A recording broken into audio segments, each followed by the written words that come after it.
In what became one of the nation's most heinous cases ever, Ed Gein would live a troubled life full of abuse, depravity, and more questions than answers, as a plainfield ghoul would be deemed unfit to stand trial by reason of insanity for his sick acts.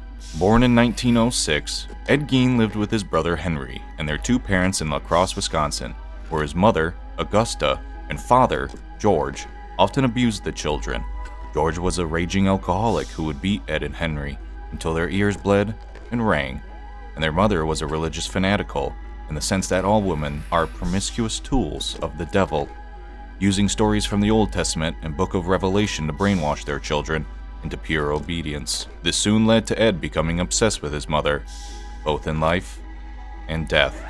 After selling a grocery store the family owned, the Geins moved to a farm where Ed became a recluse, only being able to leave the farm for school to keep in line with his mother's rules, being shamed and beaten for trying to make any friends, leading to strange mannerisms from a young age due to his social inadequacy, leading to life-altering trauma, leading to killings.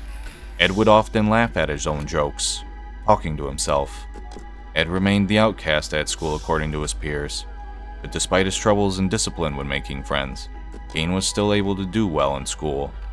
However, his life would remain on a dark path as his love for his mother became an obsession, and Henry would soon realize just how evil his brother truly was. Henry often spoke ill of their mother, which would leave Ed in shock and often upset, festering inside. Both brothers worked as handymen together, and the community saw them as trustworthy good people, but what was hidden was a broken brotherly bond over their mother. And following the passing of their father in 1940, Henry soon planned on moving in with his new girlfriend and her children, afraid of the relationship between Ed and his mother. 4 years later, though, Henry would be found dead from suspected heart failure after the Geins started a vegetation fire on the farm that would get out of control. Once the fire started, the brothers became separated as it raged out of control. But by the time the police and firefighters arrived, Ed took the police directly to Henry's body, where they found Henry laying face down, dead. The strangest thing was that Henry was not found to have been burned or injured otherwise. Although deemed heart failure, it is heavily suspected that Ed did kill his brother in a Cain and Abel scenario. Bruises were found on Henry's head, and the official death was labeled asphyxiation from smoke, and no autopsy was completed. Shortly after Henry's death, Augusta would suffer a stroke in 1945, and then a second stroke that same year, ultimately leading to her failing health and eventual death soon after. On December 29, 1945, Augusta would die, and Ed would lose his only friend and his true love, now alone in the world. And for 12 years, Ed remained on the farm, working odd jobs, but often staying to himself, becoming more and more reclusive to others that knew him. Soon, Ed would become obsessed with adventure stories, especially those including cannibalism and Nazi atrocities. Atrocities such as turning human skin into lampshades. But Ed went undetected for more than a decade, until in 1957, when the disappearance of Bernice Worden would lead the police to a killer so sick and twisted that it truly remains too horrible to believe.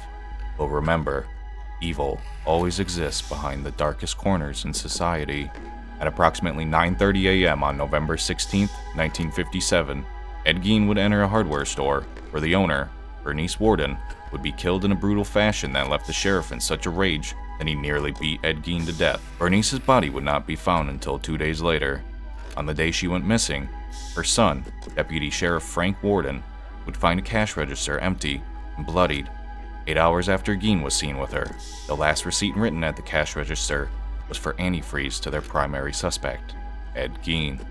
Soon, police and deputies searched the Gein farms, where they would find a discovery of trophies of human skin, bones, and skulls fashioned into bowls. On the property, police found Worden.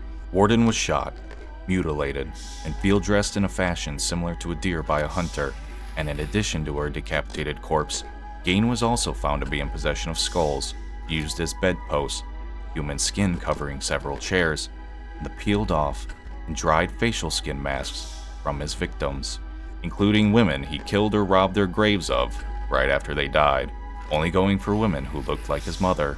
In addition, police would also find the remains, including the severed head of Mary Hogan, the a tavern owner from Pine Grove, Wisconsin, who went missing 3 years ago.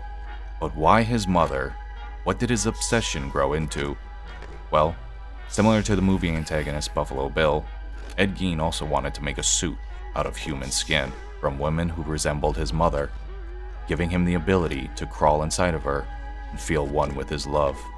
Gein would be found legally guilty by criminal insanity and spent the rest of his life in a state hospital until his death in 1984 to respiratory failure. A vandalized grave and ruined lives are what is left of the man known as the Butcher of Plainfield.